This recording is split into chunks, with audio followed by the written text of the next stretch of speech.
presented by Raja Films Production.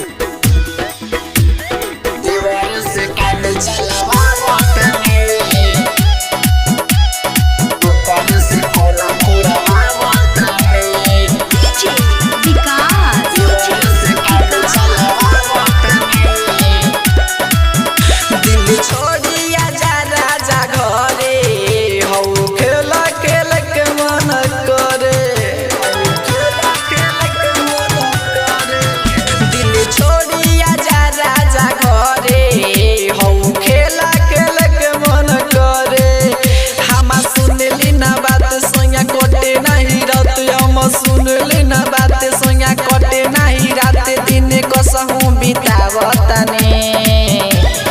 देवरे से काम चलावावतनी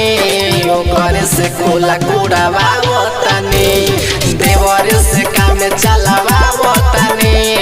ओकरे से कोला कुड़ावावतनी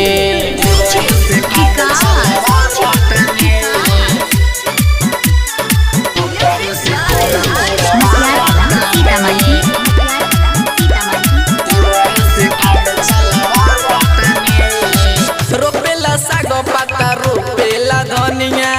नया नोहर बिबानी हो कनिया सखी जवनिया के भूखी ना मिटावे पैसन मिलला बाटे हमरो सजनामा रोपेला साग पाता रोपेला धनिया नया नोहर बिबानी हो कनिया सखी जवनिया के भूखी ना मिटावे पैसन मिलला बाटे हमरो सजनवा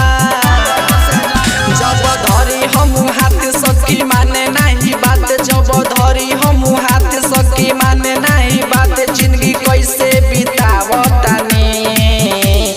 देवरे से काम चलावावतनी ओकरे से कोला कुड़ावावतनी देवरे से काम चलावावतनी ओकरे से कोला कुड़ावावतनी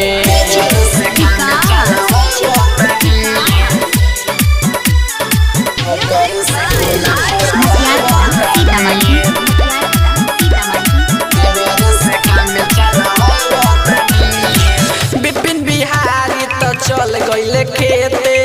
अमित अमरावा से भूखे नहीं मेटे माने ना बात रविंदर भोजपुरिया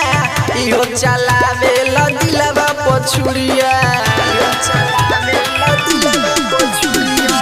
बिपिन बिहारी तो चल गईले खेते अमित अमरावा से भूखे नहीं मेटे माने ना बात रविंदर भोजपुरिया इहो चलावे दिलवा पछुरिया सुन सुजित सागर काहे भइल पागल सुन सुजित सागर काहे भइल पागल बात तोहके बतावतनी देवरे से काम चलावावतनी ओकरे से कोला कुड़ावावतनी देवरे से काम चलावावतनी ओकरे से कोला कुड़ावावतनी। डिजिटल रिकॉर्डिंग स्टूडियो नमी चौक साठी।